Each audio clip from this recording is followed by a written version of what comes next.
Assalamualaikum warahmatullahi wabarakatuh. Perkenalkan nama saya Muhammad Farah Reza Fawibowo dengan NIM C240 1211094. Jadi terminologi yang baik harus sesederhana dan berhubungan dengan bentuk dan fungsi. Jadi kesulitan juga ditemui dalam mengembangkan terminologi yang memenuhi kebutuhan pekerja dari berbagai ilmu gitu. Misalnya ilmu biologi perkembangan, taksonomi, fisiologi, biologi, dan manajemen perikanan. Dan mencakup pola perkembangan luas yang diamati pada ikan. Baik, model pengembangan itu mencakup seluruh hidup dari spesies tersebut atau dari ikan yang diteliti. Contohnya, pembuahan sel, telur, sampai mati dapat dapat dibagi menjadi 5 periode, yaitu embrio, larva, muda, dewasa, dan tua selama sejarah kehidupan awal.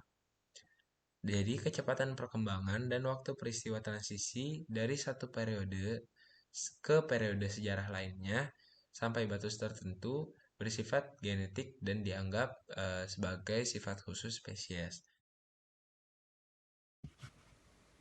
Selanjutnya, modeling persamaan pertumbuhan. Persamaan pertumbuhan digunakan untuk menggambarkan perubahan panjang atau berat ikan terhadap waktu. Meskipun konstanta dari persamaan empiris tidak memiliki rata-rata biologis yang pasti. Ekspresi numerik dari pertumbuhan dapat didasarkan pada perubahan panjang atau berat absolut maupun perubahan panjang atau berat relatif. Panjang hampir selalu bertambah tiap waktu, sedangkan berat dapat bertambah atau berkurang selama interval waktu tertentu. Pertumbuhan panjang biasanya dapat dimodelkan dengan kurva asimtot yang mengecil seiring bertambahnya usia. Pertumbuhan berat biasanya sigmoidal, yaitu kenaikan berat meningkat secara bertahap sampai titik fleksi dan secara bertahap menurun lagi. Dengan demikian, tingkat pertumbuhan terus berubah dan peningkatan pertumbuhan absolut akan berbeda untuk ukuran ikan yang berbeda. Sejumlah fungsi matematis telah digunakan untuk menggambarkan kurva pertumbuhan, termasuk Humpers, logistik, dan kisaran garis lurus dan eksponensial. Pola riwayat ikan bervariasi secara konsisten. Parameter pertumbuhan dan kematangan saling berkaitan erat.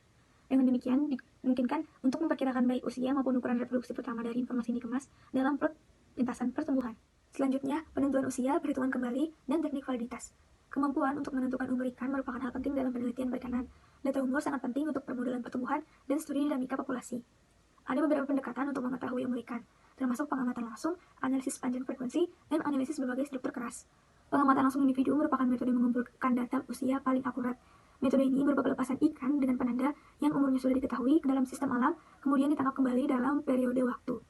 Data perubahan ukuran tubuh dikumpulkan, digunakan untuk model pertumbuhan dan wawasan tentang ukuran populasi ikan. Metode pendekatan untuk mengetahui umur ikan yang paling sering digunakan adalah pemeriksaan bagian keras seperti sisik, otolip, duri, tulang belakang, dan tulang operkular, juga denteri. Penggunaan bagian keras untuk menentukan umur ikan bergantung pada zona pertumbuhan atau cincin. Pengetahuan tentang hubungan antara bagian keras dengan panjang ikan dimungkinkan untuk mengetahui kembali panjang ikan pada umur tertentu dengan memeriksa posisi berbagai cincin pertumbuhan. Penghitungan kembali panjang pada setiap umur biasanya dilakukan dengan salah satu dari 4 metode, yaitu metode proporsi langsung, metode Fraserly, berbagai prosedur pemasangan kurva, dan metode Weisberg. Assalamualaikum warahmatullahi wabarakatuh. Perkenalkan, nama saya Dava Situaryanantoro dengan NIM C240111075.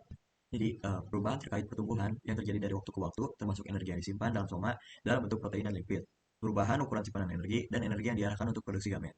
Pertumbuhan protein dapat bernilai positif sepanjang tahun, tapi tingkat lipid dan ukuran gonad dapat mengalami fluktuasi yang signifikan, termasuk kehilangan bersih yang besar selama waktu tertentu dalam setahun. Ikan cenderung menumpuk simpanan lemak selama musim panas, dan cadangan ini kemudian dimobilisasi untuk bahan bakar metabolisme di musim dingin saat asupan makanan rendah, dan untuk mendukung perkembangan gonad. Respon makanan dan pertumbuhan yang diamati pada ikan gunung selama berbulan-bulan musim panas serupa dengan yang diamati pada ikan yang kelaparan di bawah kondisi laboratorium. Dua, banyak spesies ikan tersebar luas secara geografis, yaitu populasi spesies ini ditemukan di garis lintang yang berbeda dan hidup di lingkungan yang bervariasi dalam suhu tahunan rata-rata dan panjang musim tanam. Model tersebut menggabungkan mekanisme kompensasi dengan adaptasi termal lokal untuk memaksimalkan laju pertumbuhan pada suhu yang biasanya dialami ikan di lingkungan alaminya. Efek genetik dan lingkungan dinetralkan sepanjang gradien panjang musim tanam yang lebih pendek, yaitu genotip dengan pertumbuhan tercepat ditemukan di lingkungan dengan efek pengurangan pertumbuhan terbesar. Kompensasi pertumbuhan dalam rentang geografis suatu spesies mungkin tidak semata-mata didasarkan pada interaksi genotip dan suhu sekitar, dan telah dihipotesiskan bahwa kompensasi pertumbuhan luas mungkin telah berevolusi untuk mengkompensasi hilangnya penyusutan pada akhir musim tanam. Manfaat potensial dari kompensasi metabolisme terkait suhu tidak segera jelas, tetapi ada hubungan antara tingkat metabolisme dan kemampuan untuk mempertahankan aktivitas dan pertumbuhan. Sekian dari saya.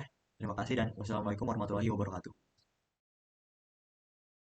Selanjutnya, perkiraan konsumsi makanan dapat dimodelkan dengan rumus di bawah ini. Dapat dijelaskan CT adalah jumlah makanan yang dikonsumsi selama T per jam. F0 dan FT adalah bobot isi lambung pada awal dan akhir periode pengambilan sampel selama T per jam.